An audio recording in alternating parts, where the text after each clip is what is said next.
Well, thank you for the introduction, Daniel. Appreciate it. Some old news, we're not doing the global war on terror. That somebody else is doing that now, but we wish them well. Yes, yeah. That's fine. That's all. It's all good. But, because we are doing this new great structure here in Columbus, so we're very excited about, and a host of other new projects that we want to share with you this evening. So, this is a kind of a title of our new monograph, which we'll be having tomorrow at the opening of the exhibition called Radical Practice, came out in 2022, Princeton Press.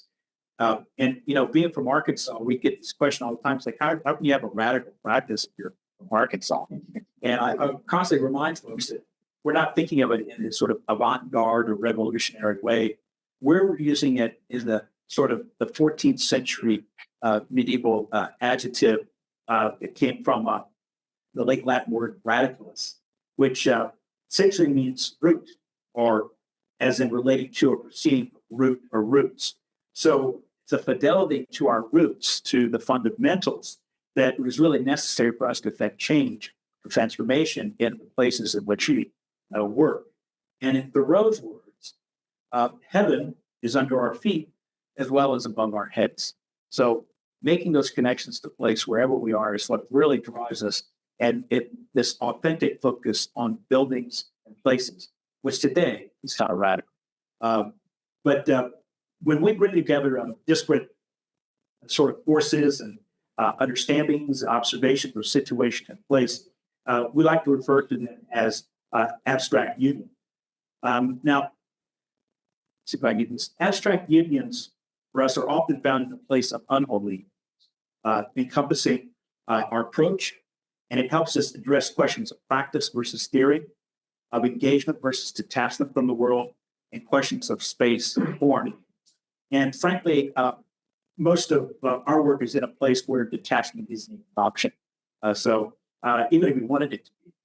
And for Ati and I, rather than seeing abstraction as a removal from reality, we like to think of it as the process of connecting to place, generating productive tension between the local and the more global, we like to call it global, and celebrating this productive tension between these two conditions, and looking for the possibilities for using an economy of means for a maximum of meaning. And as a firm of 25, based in Fayetteville, we have great folks here. We have one of our folks here tonight, Meryati, who's running the tower. Anyways, for the last 30 years, we've been working on a variety of different types of projects, different scales of projects and buildings, everything from a carport to a new American embassy in the poorest country in the world, in the Central African Republic. So it's quite a range, and it is really, we're working for one of the poorest states in the country, where we're having this great opportunity to work all over. So we've been doing the embassy work for the State Department, work in South America, Africa, Central America, but as well as national work, as you can see. So we are, again, local, but we're also national. And just for an example, this is our site of Meryati, essentially in the African Republic, where we're doing this new embassy. Can't show it to you because they don't let us do that until they actually start building it. So, but nonetheless, imagine, if you will, lots in red. There's working on a new project for the headquarters at Walmart, 300-acre new headquarters on the south end of the campus, called Bedford Nerve, around these retaining ponds. It's a whole extension of the greenway that runs through the campus. We're developing sort of a landform that you can bike up and over and under through using kind of infrastructural techniques that we make highways with. And then this is a coffee shop, all poured place concrete coffee shop and restaurant. You can bike through, pick up a coffee, bike on. Only on the interior. That's what you want. Yeah, that's what you said. So, asking students to design a public shop, we note everyone's there, which is the network of bike trails. We decided to do a landform architecture so we don't really see it per se. So it's nestled under the bypass delay.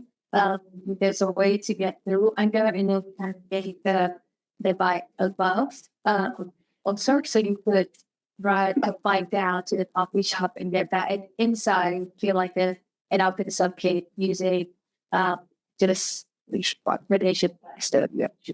Yeah. With a view to understand what it can get that. We're also working in a new micro hospital. We're getting into healthcare as well. So this is an orthopedic sports medicine. Our micro hospital sits in a 30-acre meadow, right in Springdale, Arkansas. So we have brick, 1.5 stories that moves down the slope of the hill. And we're really trying to think about this in different ways of kind of transforming the idea of the hospital to the hospital. And also to kind of work, we like to work with the topography that the site, can sell now here open self presents itself. So one of the ideas, like trying to make it less hospital, more hospitable, is to bring the idea of hospitality. So you go in a hotel, like you feel like the lobby usually have places to sit, like arts and supporters. So that's what we try to bring in here. The idea that when you walk in here, you can't really tell if it's hospital. So the injection of a lot of colors and textures, of course, all the things that you can use to still meet the code for hospitals, material and things like that. And also to bring the idea of being outside where you're in. So like bringing to the courtyard and trees and breathe.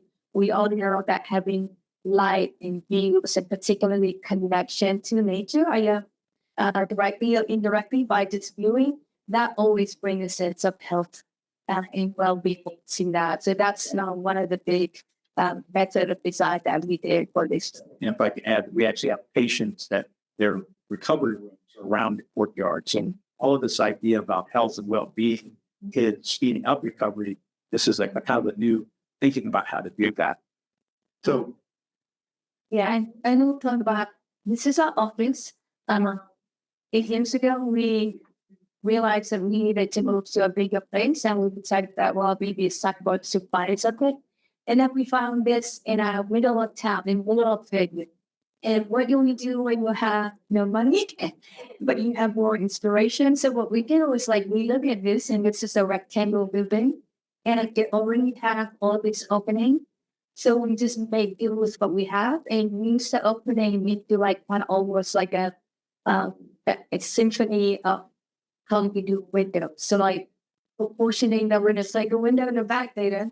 It's actually really different windows, but we collect them all together into one and wrap the front of the photo. And then what do you want to talk about the windows? well, it's just, we stole a lot of it. So, Lawyer, thank you, Marcel. Lawyer, interesting developments. Thank you. And then our own interpretation. But all of it, it's for $69 a square foot. And we decided to pay on it to just kind of to dematerialize the pursuit of the still. It's ugly, which why, and then we're still ugly. So that's how do we kind of some things that we painted. Yeah, we had one guy painted. It took him 4 months by himself, painting stripes. When he finished, so this is really beautiful. He goes, yeah. He said, next time I'll call you. You don't call me. But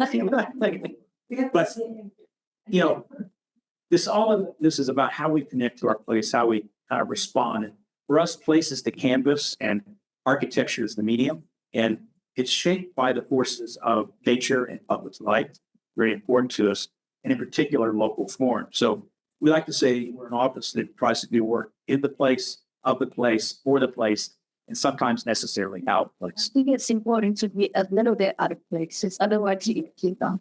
Yeah. And here, when you come into our office, you're confronted with the bear. Now, the bear is this existential kind of figure question, because when I was in high school, I used to be a wrestler, and our coach had this great idea one day that we would practice with a live wrestling bear. And so I had this very unique experience at 105 pounds wrestling a 400-pound bear that knew all the same wrestling moves that I used. That was a disaster. At the order, I don't have time to tell the story, but it represents what we take on every day in the challenges and these forces that are larger than you. taking on a fearless, optimistic way, with purpose, like to do the things you do. You kind of stayed on the mission. So very important, just, and it's all part of this kind of idea of transformation. So I wanted to just kind of drop in. We'll start with a project that really embodies a lot of what we're about. It's a small Orthodox Christian church in Springdale, Arkansas. A lot of our projects come to the cows. They were worshiping in a really rundown office building in Springdale, Arkansas. It was very aestheticized form of worship, but they have their icons and symbols and colors and so forth. And one of the parishioners had died and left them some money, so they bought about 3 acres out near the interstate, near some other churches. And with the money they had left over, which was about $100 a square foot, they wanted to build a new sanctuary fellowship home. And so they brought us out to the site. There was a house on it in this welding shed, this metal welding shed. They said, could y'all turn this into a church? I said, you mean like knock it down and build on the footprint? They're like, no. We only have $100 a square foot. Can you turn that into a church? And of course, our hearts sank. We were like, what are we going to do? Yeah, that was not going to happen there. So what we did is we went back towards about what can we do and it wouldn't cost much. And proportion and scale pretty much don't cost anything. So we went back and looked at the Greek proportion systems from the beginning of the Greek church. And understanding that, we reconfigured this metal building into a new abstract figure along the interstate with its sort of billboard-like facade, and just using an off-the-rack boxer and metal system. Got the symbols and colors. We had a little bit of Corbusier on the canopy because I believe everything goes better with cord. Really, and then what we did is just make all the transition detail at the edges of the perimeter custom, and so it kind of flattens all of that out. How did we do it? Well, we added 10 feet to the front of the metal building to create a narthex that you can come through. St. Nicholas, their patron saint, you see the nation.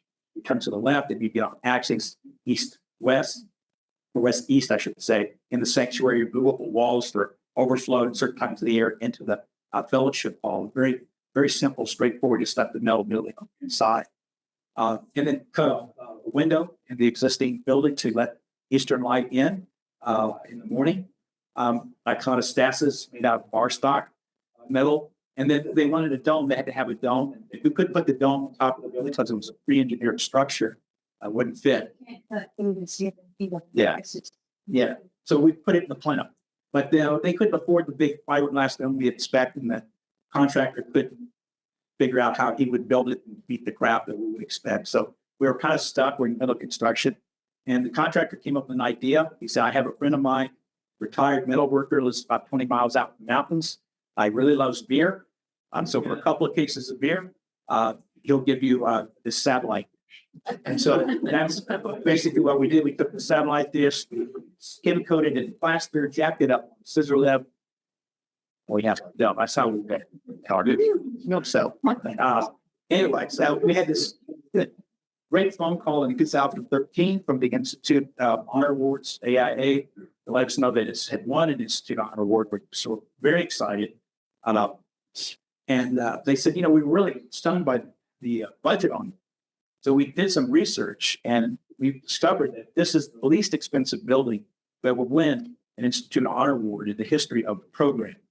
So it just underscored what we've been trying to do for the last 30 years, but is to demonstrate that architecture can happen anywhere, at any scale, at any budget, and for anyone, not just reserved for the few. I'd also want to add that this is some material conference. I feel like materials are beautiful in itself. I think it's, in this case here, I feel like the main thing that we did is prioritizing the front. It's on the same material. It's all with metal, box with metal, but changing the color in the front and prioritizing the front. That's that you want to focus on, and adding the few details like, how I touch the ground, the abstraction, and what I think elevates the material itself, and also allow you to build with more 6 months. There you go. Yes. Okay. So this idea of transformation kind of followed through a later project in Memphis, Tennessee, working with the field operations at James Corner This is the largest urban park in America. It's a 4,500 acre park, and it's called Shelby Farms Park. In the heart of that park is an expanded lake, 50 to 80 acres. And it was a park that had some identity, but needed a new makeover. It didn't reflect the socioeconomic, racial diversity of Memphis so much. The attendance was down, as well as they were not able to keep it in black. So it was a nonprofit. And so they were really looking for a big makeover. They had some, got some big donors to kind of help out.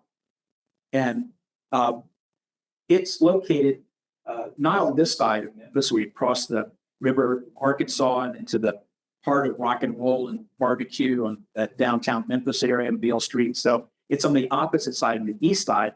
And this park used to be a penal farm where prisoners farmed the land and the river cattle, and that's how they sustained themselves. And they would sell it off whenever they had left over. And so it ultimately, that form of rehabilitation stopped in the 70s, gave back to the county, and speculators started moving in to transform this, but not in the way the citizens wanted. And that's when they formed the nonprofit and started the park. And so what they needed was structures that could create new programming, new revenue, and spaces between to really activate the program along the edge of the lake. So there's about 7 structures we were invited to do that could deal with that. One of the things that we recognized that all of the structures were located in an old pasture around the lake. And wherever there was shade, we went to visit, there was always people. No shade, no people. So we knew that each one of these buildings had to generate their own shade. Now it's really important. And of course, we again go back to origins, looking at the vernacular as a place to start. Reese ways, the dog trot, porches, ways of cooling in a passive way. So our first structure is an 8,000 square foot visitor center with an 8,000 square foot porch. And so it all the way down, again, back to the materials thing, aluminum bar, step walk on. We figured out how to turn it into a cladding system, how to connect it to the substructure of superstructure, along with third growth cypress, local cypress, and a series of extended thresholds for breezeways, dog trucks, and they get you into the site and have these beautiful uninterrupted views of the landscape. It's a 32-foot cantilever, creates shade pretty much year round. It's all ventilated with 5 20-foot big ass fans. Also, want to point out, it's a material. We use that's flagging. This is materials that usually used for, making steps in the industrial building. So not only flagging, but soffit, as well as right here, you can see, you can't even tell, but it's doors here. So this has hinges. So this thing already moves on, detail on how we use one singular material. One of our parts we use 1 or 2. Yeah, to palace. Yeah, and to maximize the. And the beauty of this material that a lot of people don't pay much attention to is that it reflects light in a very gorgeous way. So it picks up on the temperature of light. Sometimes it's pinkish, sometimes it's more orange, whatever. And it has a very diaphanous feel to it. And then Jen Corner did a beautiful job of the sea, configuring the land to kind of work with each of these buildings, sort of to fix it to its place. Picnic pavilions, like to call the crickets. They use these a lot for family reunions, red shade pavilions as well. And when we use expressive characters to create kind of like this identity, so we have many of these small structures, and the common connecting tissue with that is that they will be expressive in a way that are minimal itself. So, and all just using a single material, meaning to like one here, it's like, all the aluminum.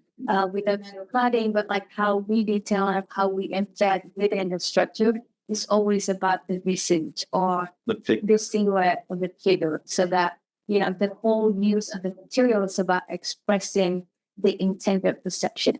And this one here is a lakeside pavilion, and it's used as a bandstand event, and they can use it where you could be on the canoe and watch what's going on, or on the other side, on the gym side. And whenever it's not usable, it's just a structure that you can just think of. And again, it's the whole idea of the expression of the space, right? So it's like, has very little, modern call doodads, which is anything that's trapped and extended. It's always, it still has overhangs and such, but it's always a simplified silhouette is what we've got. So the restaurant conference center.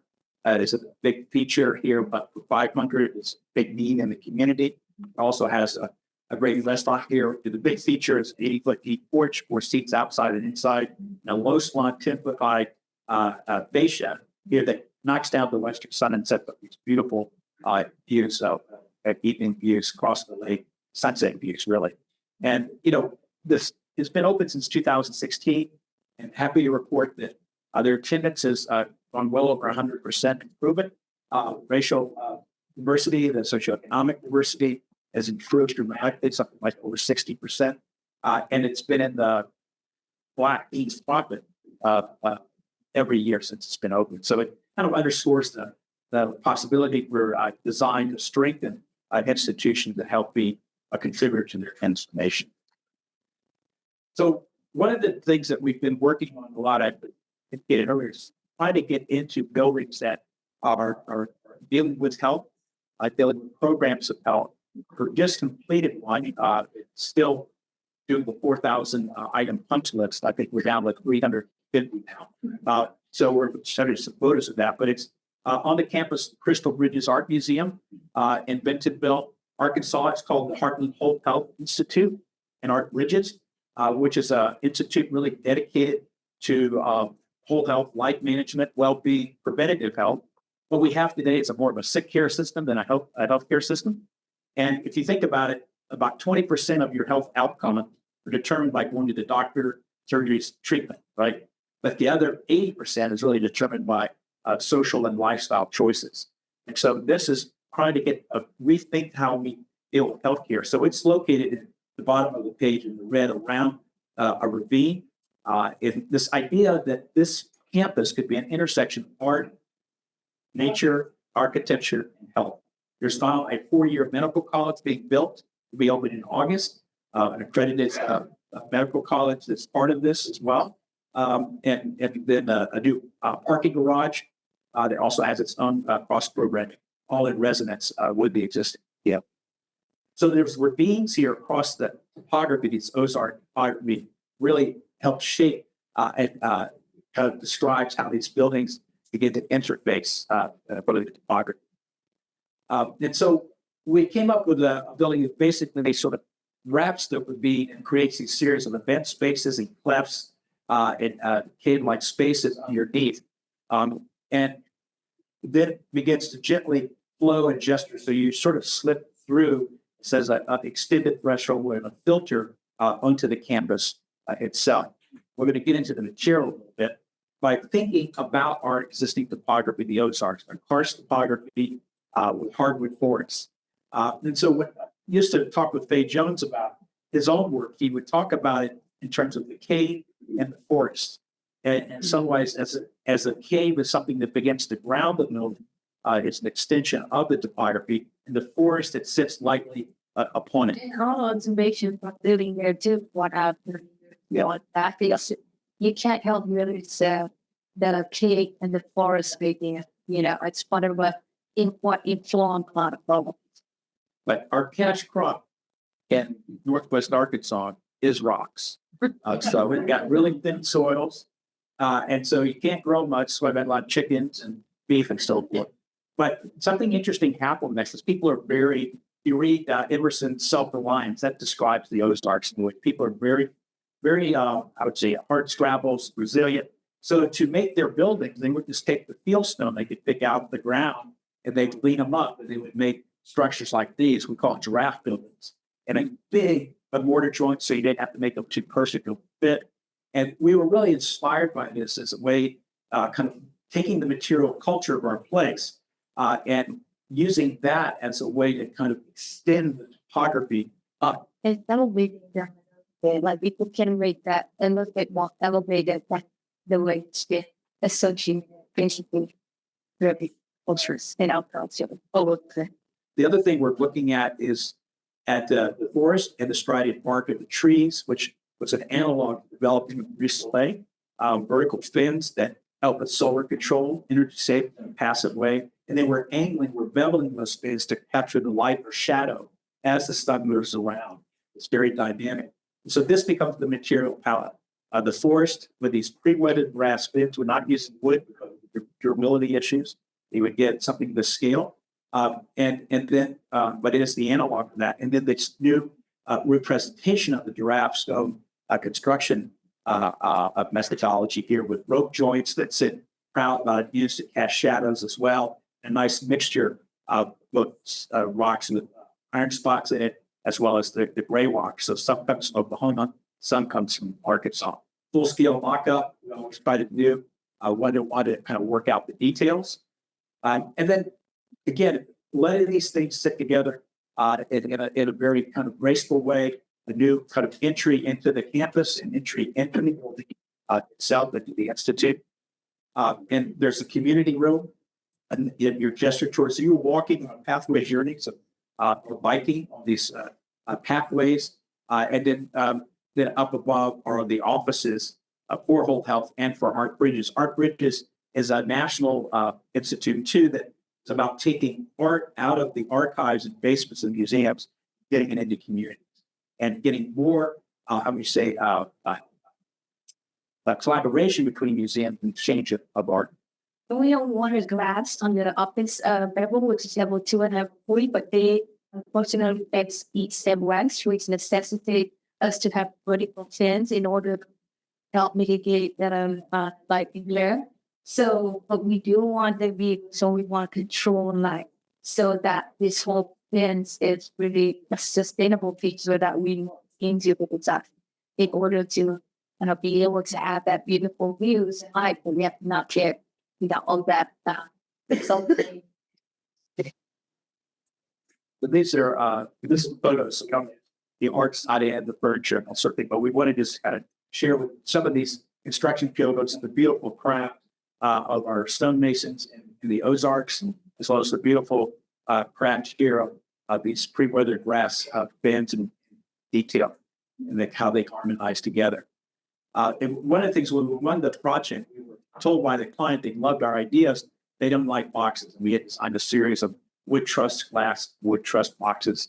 And so I don't like that. So we had to put their design exercise where things are really dealing much more with taut curves and that sort of thing. So here's an idea of this textured pattern of the stone, was quite beautiful. So and then the series of kind of clefts and caves through that intersection of the base where all the public programming is, event spaces, cafe, education, exhibition, and up above the offices. You can see how that occurs. So we took the metal, we curved that around for the soffit rather than taking the easy route out. So everything is caught up in that gesture, and it's essentially hung from a truss in the roof. So there are very, very few columns. It's like a hanging bridge occurs. I don't quite understand how it fully works because not very good at structure, but that's why we have a consultant. We have community porch here. This is a stair that's also acts as a column with multiple latrines for turning the building inside out with art facing onto the pathway. We begin to see how this flickering of light across the edge of the bins happens. Those are in constant movement. They kind of move with the sun in terms of light to dark. And the spaces floating on the tons are that. What kind of space? A lot of rectangle spaces, but all the very free flowing footprint. Radius curves, right? This is all all the public. The idea is for it to float. And then we talked about, we had to do a presentation on materials, colors, and material selection and things like that. How we realized that, which is it's a key piece of art that should bring kindred spirit. And it's about to love its to friends and really good nature. So when we figured that this is a good way to introduce the material palette, because everything that's in it signifies herbal wellness, because it's about nature, and all the colors that you want to choose is everything that's boring, jet flakes, and roots. So that's what we try to do. So the inside, we use local, again, trying to be off the place, and also to be very in terms of carbon and less. And we try to use pecan. Pecan is natural to our area. We used to have quite a bit of pecan orchard. So it's pecan hickory plywood. on the ceiling in a way that work with the whole fluctuation of the space, small but the idea of the hours and the craft, and also the way it helped capture acoustic and also hide all the things that goes in the city.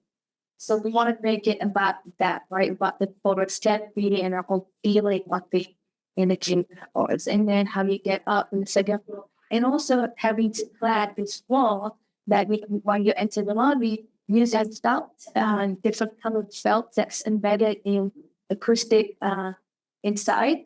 So that would not only give you a beautiful backdrop, but also with some color, but help with again acoustic and other. The floors are stone, and the walls are patient plaster. Yeah. So that'll all be artwork dedicated about subject of health, cafe, buckets. Yeah, and this is a detail about that banking up the stick. How that's all of the curvatures, canopy, all of this begins to create transitional moments, like release elements to fit and nestle into. And again, to use a single material that you clad everything in to maximize impact and also minimize the visual clutter. In my mind, if we have too many materials, so like be real succinct about how you select the material and use it.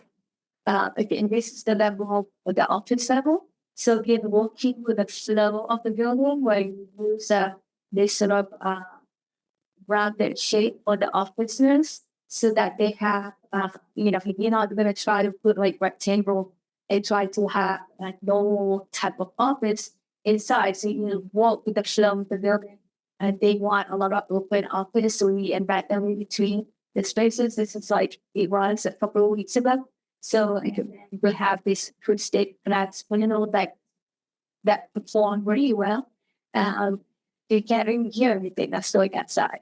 So again, the idea was everyone gets to feel the light and the views on both sides, which is very important for your health and wellness and well-being. Because a lot of these folks in their current office, some of them don't have windows. They don't have access to the outside, and we want to change that. Because it's not only beautiful, but it's also a better place to be on a daily basis. So there's very little light needs to be turned on during the day. You get kind of narrow curve, you get lots of light, but it's about 55 feet wide. So you get about 25, 30 feet like the sun. There are several other programs and outdoor terrace, yoga, taking lunches, open office, then also a meditation space, which was really important. So we tried that idea of developing a 30-foot high cone, and you would then bend that cone at the top to the north to pick up the diffuse light, and then the temperature of light will change over the course of the day too. And it comes with its own handy space where you can sit, take your shoes off, and then come in and relax in the space.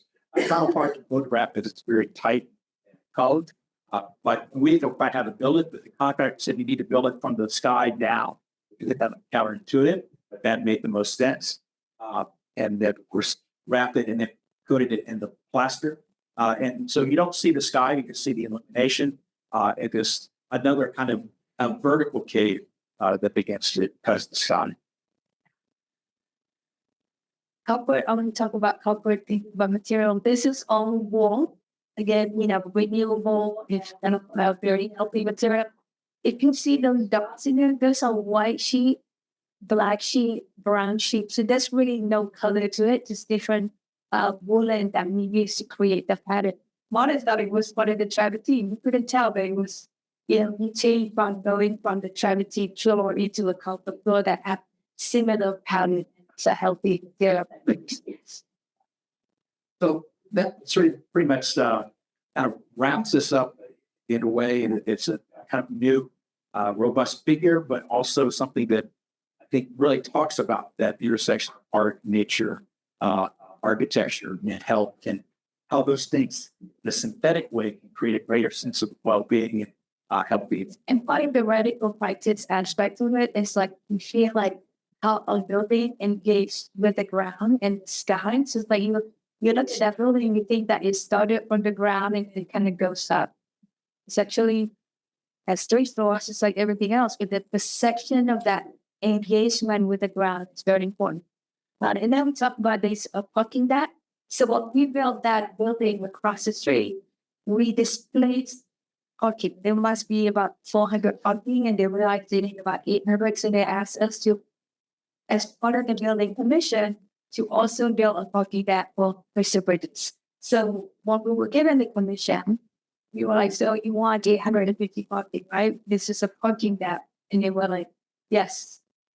And then we thought about it and we're like, how can we make it attractional into this new playground that they have? Not to that, and also the ground. Because now Costa Winters has a lot of events in the forest itself. They have a nighttime event where they have light shows and things like that. So we asked someone, it's like, would you want this to be not only like where you park your car, but the beginning of your experience? How about we turn this into, without my small intervention, but like maybe created that in like, and then we call it a proscenium where you can not only look at, but also have maybe, music up there. It can be done. The forest that it was that, and they thought it was such a great idea. So it was now from a parking deck turned into something else. So it's a proscenium now for all kind of things to happen. This is actual art that they put up there. Art, live music events, so that's you off your card, you can see what's going on. And they like it so much, so we're like, oh, we like this. Can we add a bar and a restaurant? So now we have one restaurant, and also we custom design a single piece of furniture, using local open-source oats, and also using it as simple sort of like simple shapes. So the opposite of like CNC, we want because Alan said, I want it to be a welcoming place for grandmas to bring the kids on a Tuesday afternoon, and also for hipsters to come on Saturday night. So they wanted to make that cultural connection to the local things where things can be made in our garage and things like that. So all the doors linked up becomes part of the porch. Let's see that here. So one of the things a lot of folks enjoy about is the color blue. What's that about? We've been working a lot with Sherwin-Williams and PPG codes, looking at muscle cars and how we can get automotive body paint as a kind of one-of-a-kind color for these metal buildings and more panels. The idea I basically stole from Faye Jones, who painted all his metal work with a 69, I think it was a Buick, whatever, gold, last 40, 50 years. So now we can do it. What used to be a false bar, Sherwin-Williams bought it. They do it. So if you get to, we're getting a lot of mail to do it. This is my grandmother's 65 Pontiac Tempest. We pitched this, and that's what it is now. So that's it's a beautiful thing in the day, and then at night, the beautiful lighting programming. This thing just pulses, and it's got some moves with the light during the evening. So it really comes alive. So the idea is to have an expressive character during the day, but also something. So it's been another big player, again, about this idea that anything can now be part of a discourse around art, architecture, nature, and then. So this idea of transformation of places, it really came home in a project that we recently did in Detroit for the Crespi Foundation. And started out as a rather sad story. It's African-American liberal arts college called Weir Grove College, located in 6 Mile in Detroit, that had to close and lost enrollment, got financial trouble. That was in 2016. So Kresge stepped in and decided to take over the campus and repurpose it as a cradle to career campus. From the time you're born to you're 20 years old, you can go to school here, 1,000 students. And the cornerstone of this new idea was to have an early childhood learning center, which is really the cornerstone of lifelong learning, right? From infant up until kindergarten. So a 1-story building, 20,000 square foot, because it could be multiple levels because of the age of kids. And it had to be something that was inserted in and next to these collegiate limestone, Gothic, Indiana limestone buildings. And so we were basically working with a map building. So we decided to carve a series of courtyards that would create light into the building, but also create controlled places for play and learning. places for socializing, places, for fellowship as well, and for work. And so that really begins to animate the project. And you can see how it sits on this campus in the whole neighborhood of the little orange neighborhood of this simple single family dwelling. So you can come from either side by car, the lower half, or from the upper part of the road. You can walk across from the neighborhood with your shot.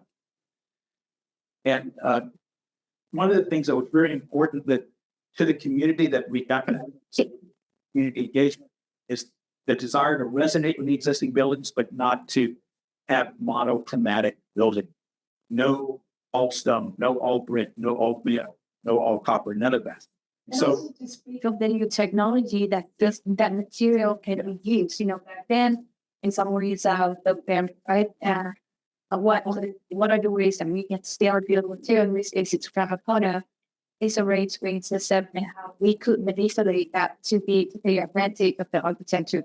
So all the push and pull can really happen real well with this sort of technology that you don't have to make what's there. Like you can be iterative and still yet connect to the culture of our place. So the idea here was polychrome, which I might say was terrifying to us.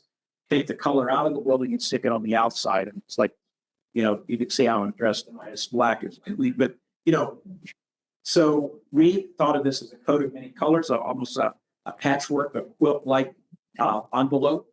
And we were inspired in many ways by the G. Smith ladies, the quilt ladies from G. Smith, Alabama, and how they take the starting rags and reassemble them is beautiful compositions of color and composition.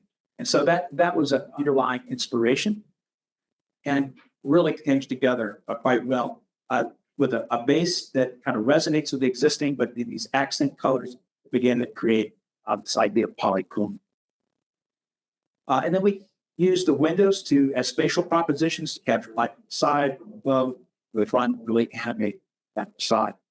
A wall gently leads in, which creates the entry into the interior. And also the way to not have a bites up, how do you create kind of like that's again it's along by the topography that only so things kind of like the push and pull have that unique entrances and that one of the things that for me it moves when it comes to inside, I feel like of course you have to do the connection, but a good well planned light and views of light changing it's a place, favorable. It out today, not more. So in this building here, considering that we have to do a simple building, knowing that it will be maxed at beach, and how do we create that sense of well-being? And that for us was creating a mini garden from the inside. So you get to perceive this regardless. Detroit kept pretty harsh weather, particularly in the winter. So how do the kids feel like if they can't go outside, still feel like it's a nice way to experience what's out there, the garden. And Coffee shop on the left, community spaces on the right. And here's an example. Including pockets of light that can come in and can elevate the ceiling as well. So these are very simple and inexpensive way to strategically bring light, which is to me and to us, as a practice, is something that we prioritize in order to create healthy spaces. Again, you never without views to the courtyard, so have plus views outside. And use a lot of companies. They've wanted a lot of companies that fly it. So in a way that is not overwhelming some ways. That they pick this fabric, these are the kids reading area. We'll see every space, this is in the hallways, we're carving away to create places for inhabitation and occupation of those spaces. So every space is basically a classroom. And having that direct connection to the outside, it's very important too. Ignore the view of the garden, what the courtyard that spills out into the landscape. This is the path from the community, the housing side, residential side. And the entrance would come from there is in this grove of trees and kind of learning landscape, learning and play landscape architect Meryati designs quite beautiful, very human scale. Yeah. And so, anyways, this is ultimately the final product. I just wanted to share that we had gone to G's Bend to kind of meet with the folks here and kind of really look at the quilts. We came back when this was done, and I had a picture of the building on my phone, and I showed it to Ms. Pedway, who's the matriarch of the G's Bend. I said, "Look what your quilts inspired." I showed her the building. She looked at it. She said, I said, "You've given me an idea for a quilt." And so kind of at least kind of comes to the surface. So I want to share a project with you that we just finished a collaboration of 600,000 square foot office building in Bentonville called Ledger. And it's really about the manifestation of local culture as a way to shape architecture. And in this particular case, the local culture is really about biking. It's about mountain biking. And so we were asked to make this office building. This is in collaboration with WeWork at the time, their architecture department headed by Michelle Roachkin and then others on his team, Christian Callahan, Ritchie, James Slade, others, and design collaboration and kind of to make the first bikeable building in the country. No, they want F fields in your first bike. They asked us to do the first WeWork building from the ground up. Usually WeWork will rent a building and they'll side. Yeah. And they don't have a big enough building eventually can be needed to build from the ground up. So when we were asked to do this office building, we thought about how might we continue the sidewalk and the bike path up into the building. And that was something that they loved. They were like, let's do it. It also has a way to kind of cut down the elevation so that it feels less messy. Yeah, we're going But you would talk about public space. Yeah, the whole idea was how can you as a private client be able to bring public into the space, right? So it's I thought that was a very generous gesture by them because now you don't have to have an office in its building to be able to use the building. So it's a good safe space for people to walk and to run, like you're right, running. It's 3/4 of a mile, and it's also 3/4 of a mile from the town square. So if you walk from the town square up and back to the town square, you get your 10,000 steps.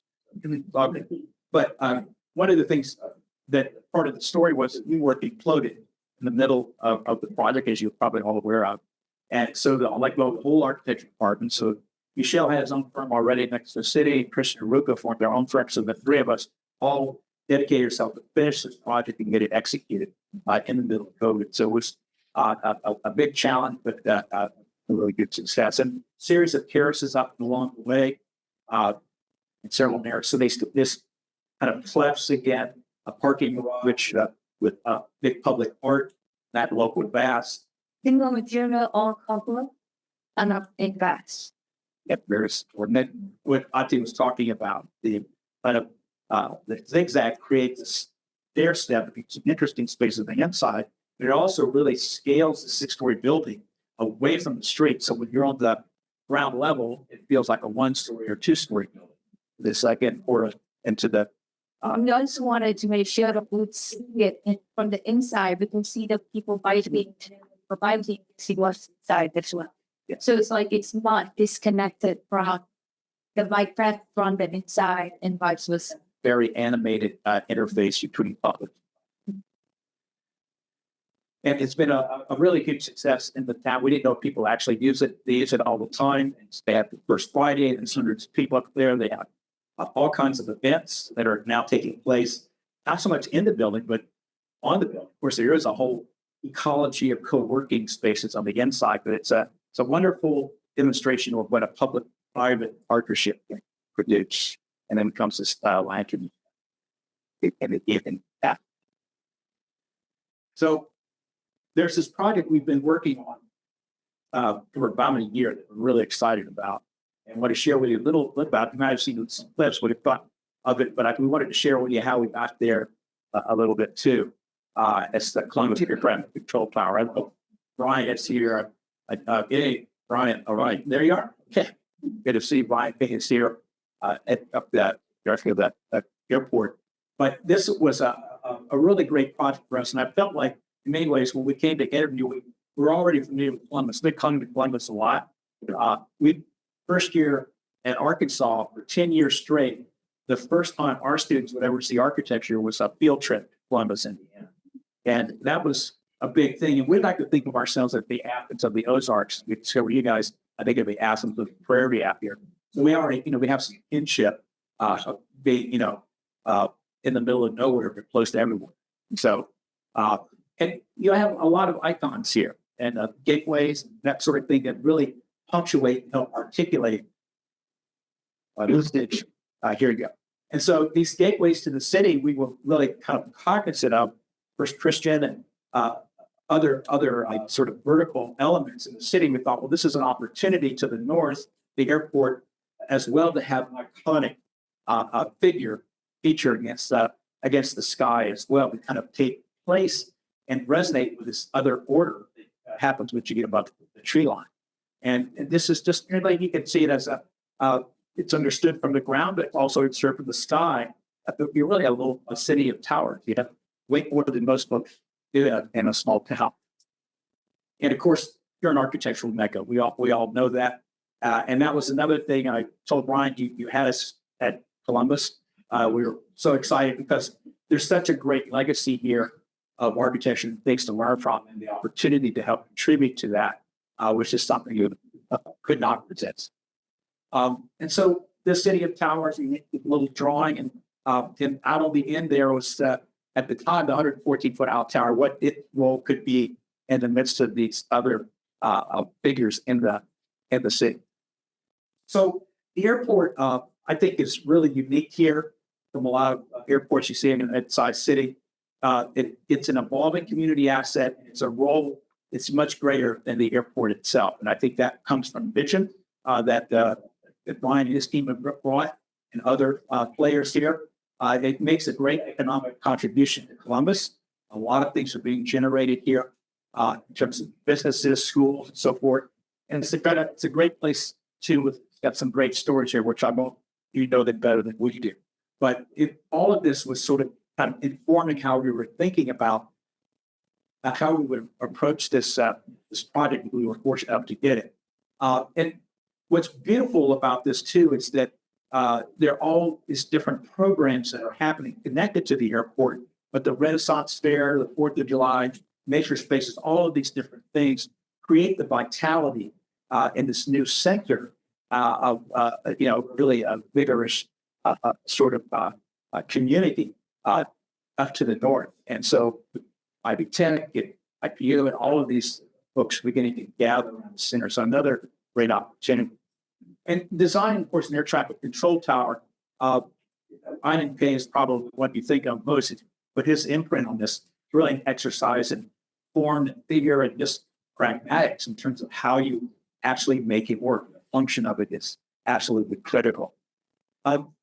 We are also looking at something FAA commission, which is what if we just standardize all air traffic control towers, made them standardized, prefabricated, dealing with a lot of issues like design for wellness and recycled content, all the environmentally sensitive things that we're all trying to do. And this could be happening all over the country, and these things would kind of adjust to the scale that they needed to adjust. But that's not what we thought we should be doing. The thing that makes Columbus unique is the fact that the architecture is one-off. It is singular. It is something specific to this place. It is iconic, most of the work. And we thought this is our opportunity to contribute an infrastructural project to that. So we started sketching. This is a few sketches out of hundreds of sketches that we did, trying to think about what that would mean and what that would do. Think about how the tower makes the ground. Yeah. Into a little. Well, we're just kind of thinking all these different issues, and if you're deciding to get carried away, sometimes you get into the realm of the absurd. You to pull yourself back. This is an example of that. We could resist. It was around close to Christmas time, and Brian was a good sport. We thought, well, the Christmas story's playing. Why not? I get a yellow lamp. We were inspired. That's right. But I mean, and then modeling all of these different variations. When you go to the exhibit tomorrow at the opening, you'll see a lot of these. I don't know if the lamp leg is there. No, it's not. You can come down to it. Anyways, but something began to click in a sketch here, just a simple figure that had that fugitive nature of the silhouette profile against the sky, that in this idea of a series of fins or series of wings or tail wings. I don't have all the inspirational photos of that, but that sort of kind of struck because we knew we wanted to put public programming. It'd be the first air traffic control tower with public access into it as an educational experience. And so how do you begin to allow that to happen outside of the normal sort of vertical tower? So we began to kind of test how you would program that and then slowly develop something that would clearly rise above in many ways that one just in terms not this type but quality and experience in the day-to-day work life of the folks working here with this new tower here. And so that synthesizes the program, the form, the figure, and the material, the system of articulation, all made out of stainless steel and aluminum, the kinds of materials you would find in planes and such, and it really set up a new figure to take place with these other wonderful towers and figures to the city of Columbus. And the beauty of it is it has a public green. And this would kind of illustrated the Renaissance fair, but that whole green space is something by its very nature is public, and invites the community in. This is another Renaissance, the new against the old here.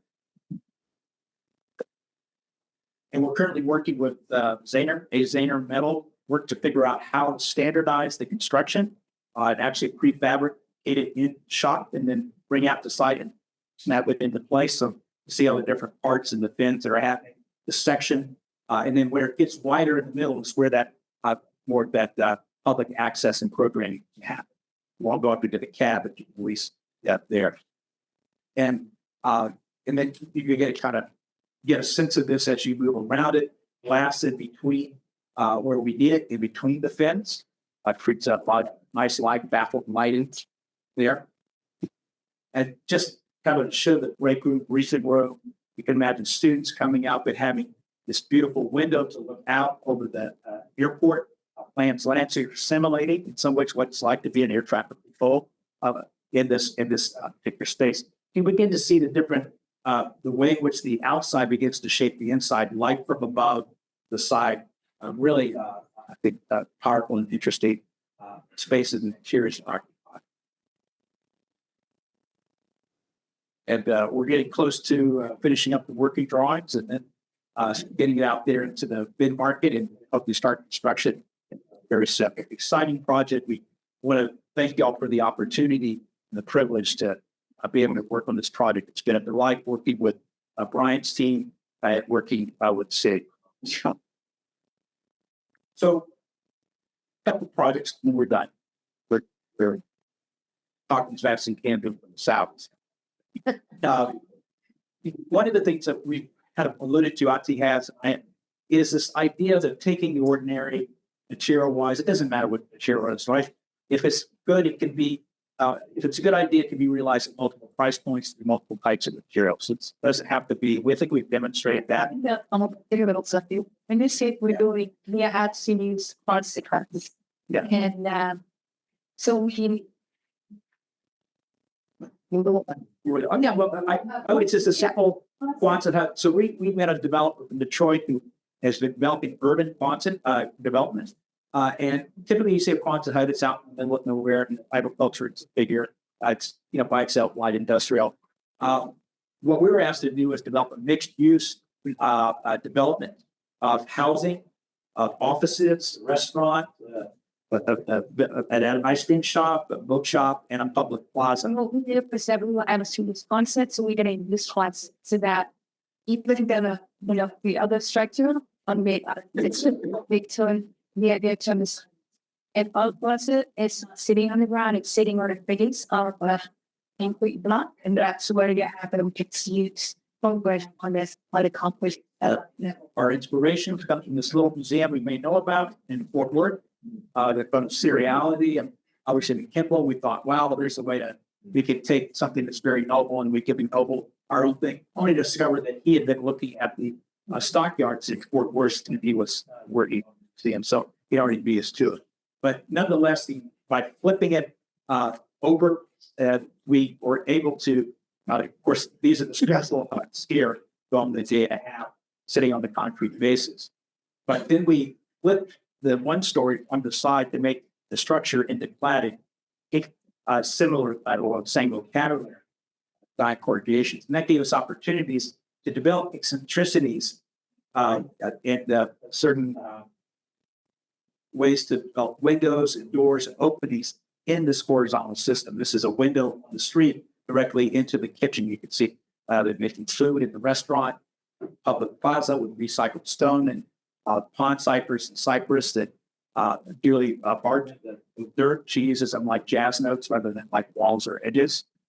And then just the street edge, very simple. And cutaways gives us chance to develop details for how to make window jambs, different openings to kind of cut open the system and open it up, create some diversity and some variety in the articulation. On the back, the alleyway, porches for the folks living on top, and for the working flow down below. We even start shaping the trees to work with it. No, I don't know how that happened. And then when we go inside, you would do want to open the beauty of that from the concept. So we kind of use that single sheet using this triangle. And here's like you have this one figure that's really the stair, the bathroom behind it, and the kitchen. So like making it a figure rather than a water room. So here's the living room, the stair that goes up to the bedroom box, and as well as another bathroom in the back. In the back is the kitchen. And the interstitial spaces here, they're still public and used by the public. The public will welcome in the development. The new approach to development, this is an emerging neighborhood, Magnolia Village in Fort Worth. And it's being embraced by the neighborhood now. Small businesses are opening up a new barber shop here and begin porches and so forth that bring people into the plaza itself. So it's been a really huge success. We did get our one rear window moment where we got everybody to lift their shades up. They've been at this iconic shot here. No murders were taking place. So I think so. So yeah, we're working with the idea of a public being able to use a private realm. You don't have to live here or a business here to get from top. It enjoys. It's so great. Kind of nice to see, but it's story. Yeah, it's really quite love. Last project I'll share with you. So this is an epic project. We've been working for 7-8 years. It's called the Dayton School. This is Louise Dayton.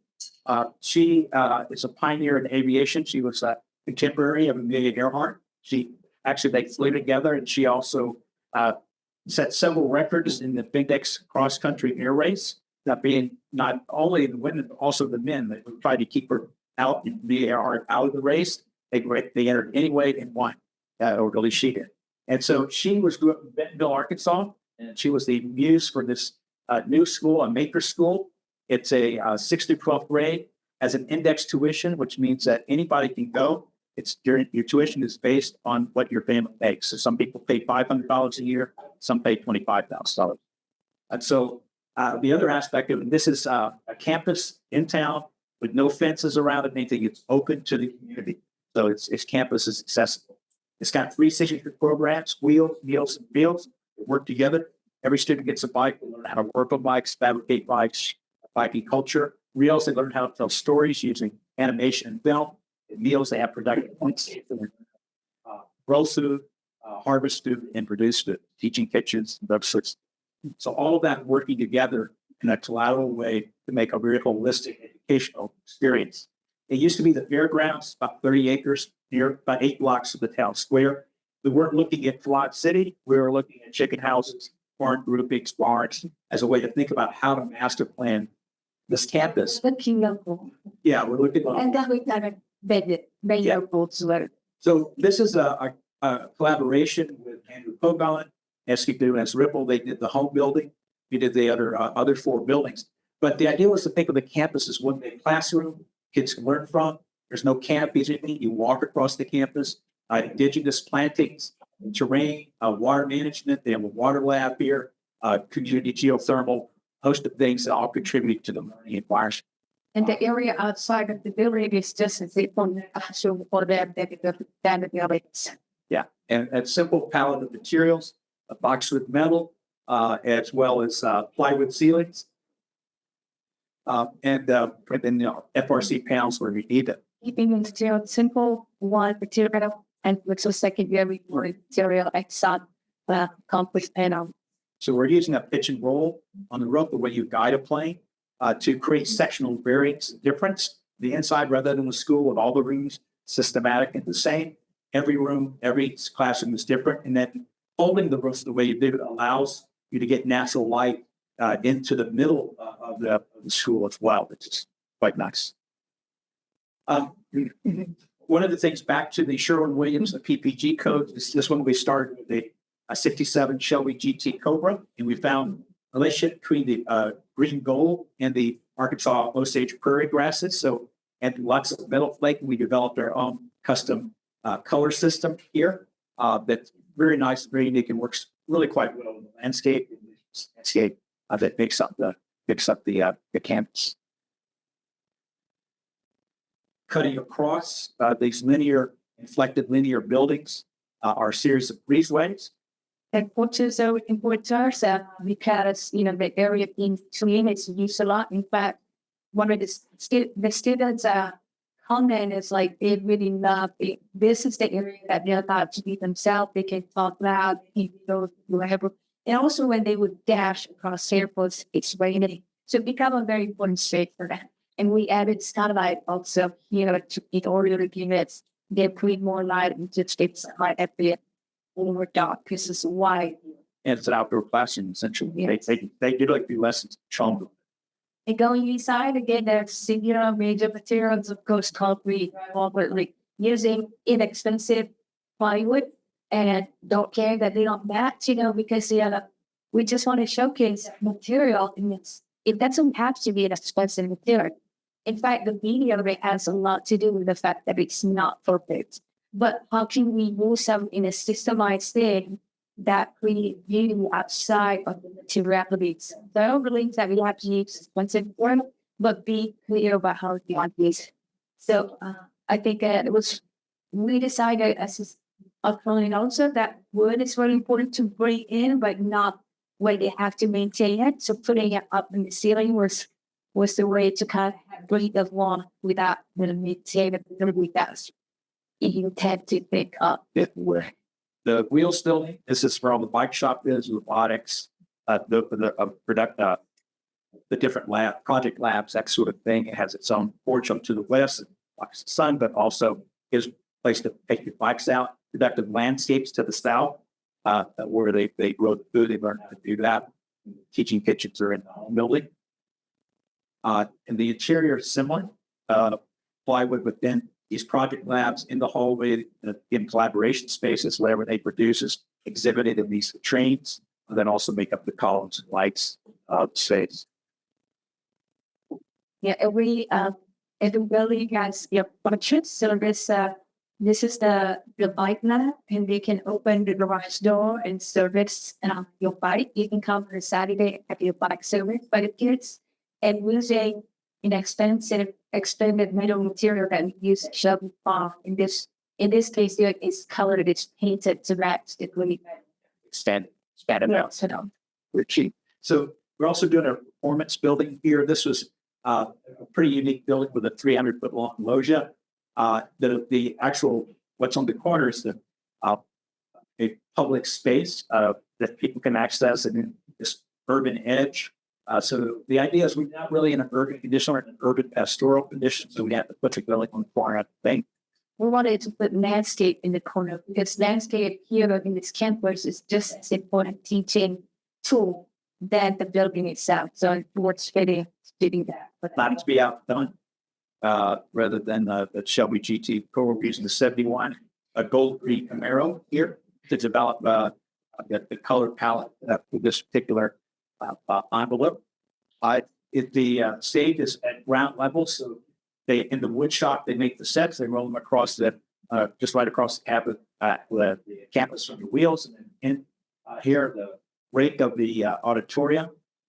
It's also reflected in the kind of sectional elevation of the performance center. There is no lobby or anything. The porch is the lobby. It also is public sections in there. The community also shares the auditorium. It these are just two different colored metal. So they got terracotta. It might look like terracotta.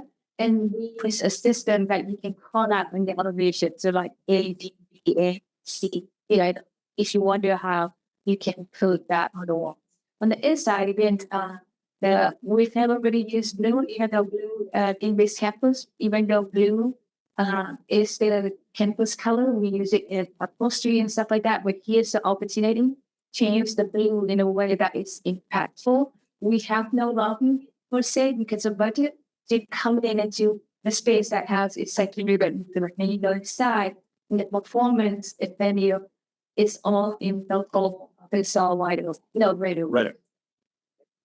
And then in contrast to that is a beautiful window, monumental window with hand-troweled plaster, soft curve that bends the light around and will you out. In contrast to sort of plainer, sharp edges of both light. And makes a nice figured window, nice backslot to the campus.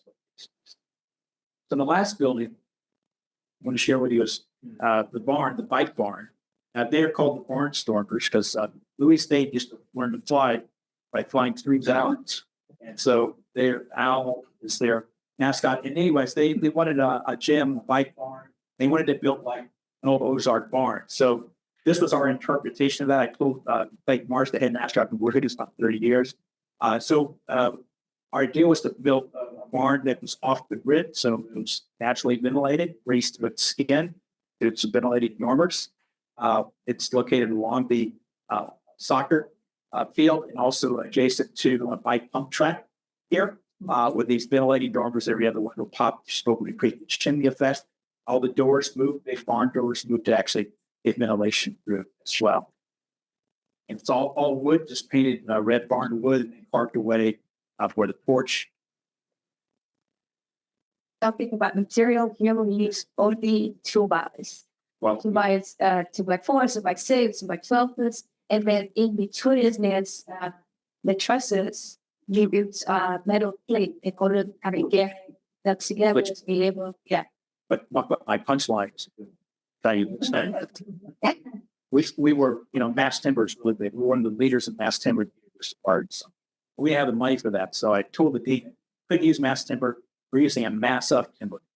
So this all Daniel trusses, truss manufacturer. You can see the outline of the old Gamble barn, Ozark barn, and then we expand outward to captain the program, of course, as an aid, the ventilation. We use the Gamble barn to start with and then transform it.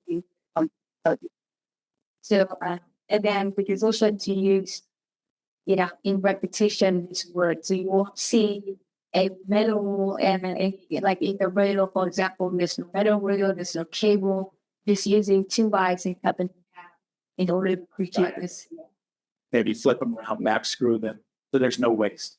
So we're trying to think like a farmer would think to kind of get this all to work together as an integrated system. You see that our big victory was to get all those boards straight. So a lot of small victories here that added up at least to a big one. Opaque during the day.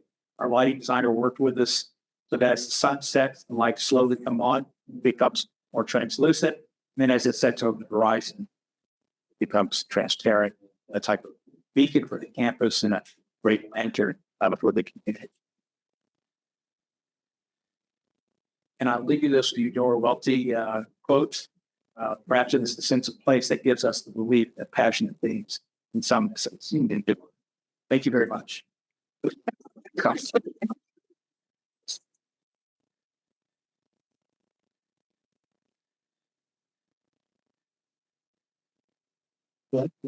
Yeah, a couple of questions. Yeah, we can do questions. 2, 3, maybe 4. They're getting better in this question. I can forget it if you want. But so your question, the most common, it's more out of big stage term with your fund that you should have been a lot of wicked we're doing. How do you need to relate for escapes? So there's a series of standoffs that come with the system that allow you to attach. First of all, you spray it in, then you attach your finish to those standoffs. Then, like we're in the studs, right? And that's how it's done. So you're just creating a lighting installation. That's how you go. And then I do like with the Truzzi for your barn. Did you take inspiration from like English style or Dutch style? Because there's a lot of barn building stuff looks like imagine recent. No. So Gambrel was our inspiration, and then we Gambrel barn. Yeah, but Ozark barns tend to be more gamble and no. Yeah. So that's where we started. But again, like I said before, we'll start with vernacular, but we never end it. We always try to gently transgressive, so to speak, to move it beyond that. But we were most certainly inspired by that. And so again, it gets back. We didn't really mention at the beginning, but a lot of our work we think is a task of recreating strangeness. Oh, strangely familiar. So like you kind of think it's like I've seen it before. What is it about it that I kind of remember? So it's like a familiarity, but we also want to transform. Yeah, it's that transmutation. So in a way, I think a little bit like it's our own kind of way language making. Well, it's how we get expressive character out of basically boxes. Because we're not, the parametric not going to fly around, and nobody can build it anyway. So we just can happy to see them, try to be the kings and queens of dumb boxes. It's that I work in it. Oh, there's. I'm curious about the places I create what's not ever so about lifting impact. I didn't have nothing. It's sorry to lie. I didn't so honestly how the achieve the most without essentially did not sure answer like back like every word or senior. What's your research is like? Yeah, we do a lot of that. We just don't have time to talk about it in short form. Yeah. But like one of the, for example, we work with, actually they didn't want us to work with the community. They want people in the community. So we are listening, with another company that's engaging the whole community to really listen and take it. And we listen through that. That's how we got what they want for polychromatic. And they wanted to feel, as they said, that the kids go crazy like in the winter time where they can't go outside. So that's how we started with the whole idea of multiple courtyards and also to have that light and view. So all that is generated from not that we came here and said, here's what we're going to get. We spend, I would say, 3 or 4 months doing that process first and through the finding before we design. Same with the state. We have a lot of user groups, community groups that we engage, everything from teaching kitchens to culinary school, get different partners, and went through lots of conversations just to kind of understand certain aspirations and sensibilities. A lot of times, though, you can, I don't care what community you go into, you can say, well, give me a list of what you need. But we don't approach it that way. It's really about tell us your story. Because in the story, you're going to find, I think, a great deal of hope and a great deal of reasoning of why people are still where they're at, what they're looking for, and what they love about a place, and why they think can be improved. But their stories are unique to them. And we try to listen carefully and then act boldly when we feel like we have a handle on some strategies. Don't always work. Sometimes they're rejected. Sometimes they're embraced. But ultimately, we try to get some degree of sense. It's not like, I like the look of this or that. It's really about what does it do? What is it doing? And how that can not only like giving what the public want, but how do you connect back to the essence of that engine? Like, that bike building, for example, you can't really do that in other places that don't have the culture. Yeah, the bikeable building, it only makes sense in Bentonville because they want it to be the premier mountain biking location. They have hundreds of miles of trail, so that having this one building, being able to bike up and being able to see the whole town from your bike, that's like they bought that right away. So it's like we didn't suggest because we wanted to be creative or big move like big, big move like that. But it's like really has a lot to do with the culture, connecting again to a sense of place. What else? Let's go to the question. Another question. Let's hey, somebody raise their hand back. First, Answer the question. First, thank you so much. Smith, a patient. Thank you for sharing that with us. But something that I really enjoyed about some of the project was that the light coming through the bibliothek to outside, and the project was working like a lantern for the surrounding environment. So I was wondering if that is actually something that you might consider happening with the tower and so. And also the other question that I had is, how did you come up with the idea of the shape of those springs, the aprons? in the tower. Yes. Well, I didn't show those in that, but what we were looking at were tail fins, wings, and just sort of, you can't make it look like a plane and all of that. In other words, a lot of people have seen it. So it looks like a transformer. Well, we didn't intend that either. But We went with it. We kind of like that. but we were trying to make something that felt somewhat aerodynamic, but in an emblematic way. I think we could have shown a night rendering of it lit up. So we're working on the lighting strategy now. So I don't want to show anything until we actually try and improve. But getting the lighting between the fins is something that is part of the strategy. So it will light up at night. Yeah. We have to be careful because they're working until I think 10 p.m. up in the cab. So you don't want to overlight it or get some weird, strange glare bouncing off of a socket or something like that. Yeah, because we still have to adhere to SAE.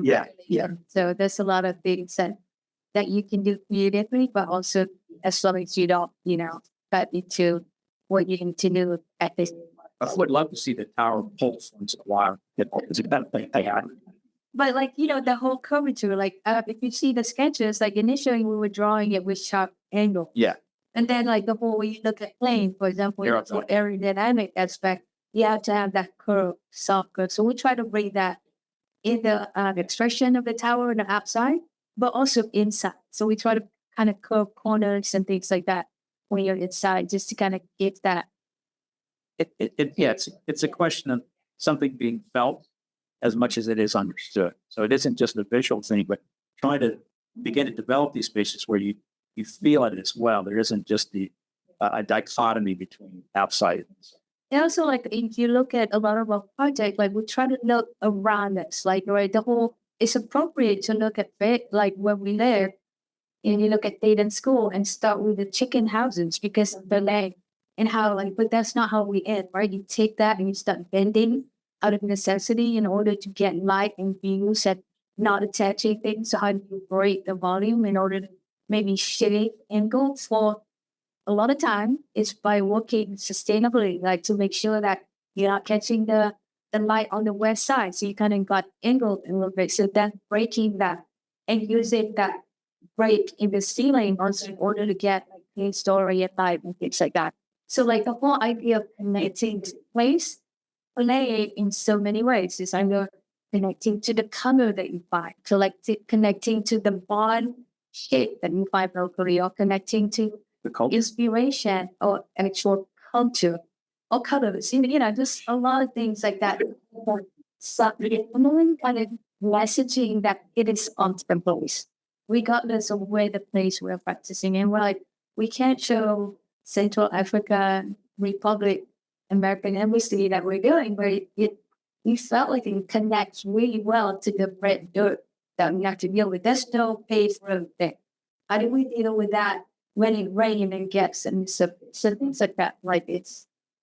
It's interesting, the kind of observation and how we could use some of that to inform our architecture. Again, not only talking to the public, but observing what's already there in order to make the right decision for material use, material culture, material logic, things like that. So, yeah.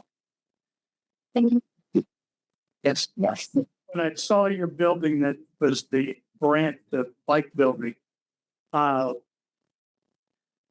couldn't help but think of and I saw this several years ago at publication of the ramps like something. When it's on publications, I couldn't help but think of it. It had sort of an urban quality. It's almost like a Beyonce or Plaza, which kept me up. And then I also wondered, well, how does it shed water? And with those long racks and stuff, and I'm just curious. We have trains, like pitch trains. Yeah. So, no, it sheds water very well. Water plants down there, and it's. I know. It's no. But it has to go. So where it's going. Yeah. That's so. It's. Yeah.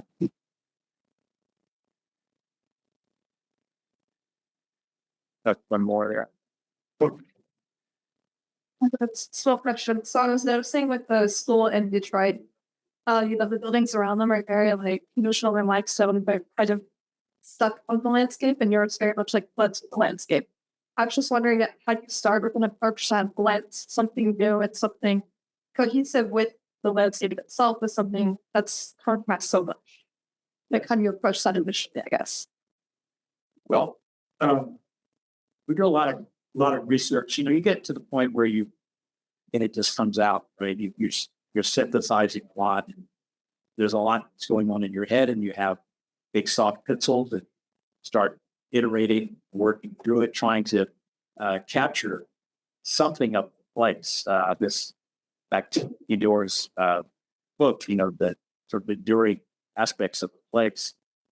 It also is born out of programming. I think program unique for that school, the one story. I will tell you this, our first schemes were that, and they were rejected because, no, that's going to cost too much.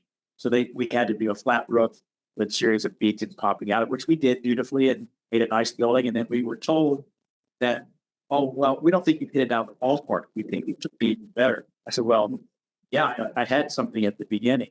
I said, go back to that. And we had one courtyard.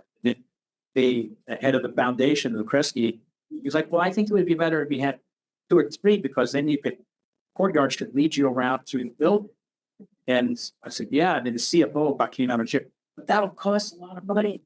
And the head of the foundation goes, but we're a foundation. We can do that. So, what I'm talking about is luck. A little bit of luck too helps as well. But being able to synthesize all of that is what we're doing. That's what we do every day. It's why we call it a practice. Just continually practice that. But we're trying to do the things that I can start that. Capture the sky, capture the ground. Think about how people engage the buildings.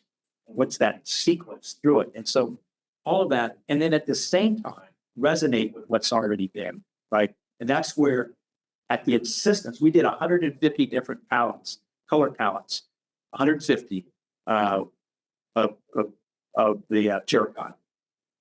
But they kept pushing back, saying it has to resonate. Is there something things will want? Kaleidoscopes. And they said, no, it has to resonate with what exists. That's where you see a lot of the colors, actually shades of limestone stuff that were. So the beige was the start. Like they just went tonal beige, and then the couple of other accent colors, or to kind of like make it the way they want, where they want a lot of colors, but still work with the limestone that's already there. It's like painting. Yeah. Sometimes you laid out base tone, then you work on that. That's kind of what. And we did, I don't know how many thoughts and hybrids, like 150 iterations. 140, 150. Yeah. Wow. Shit.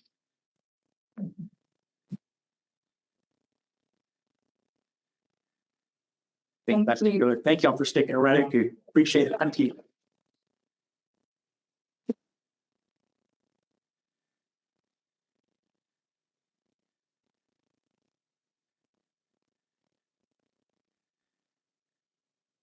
Good.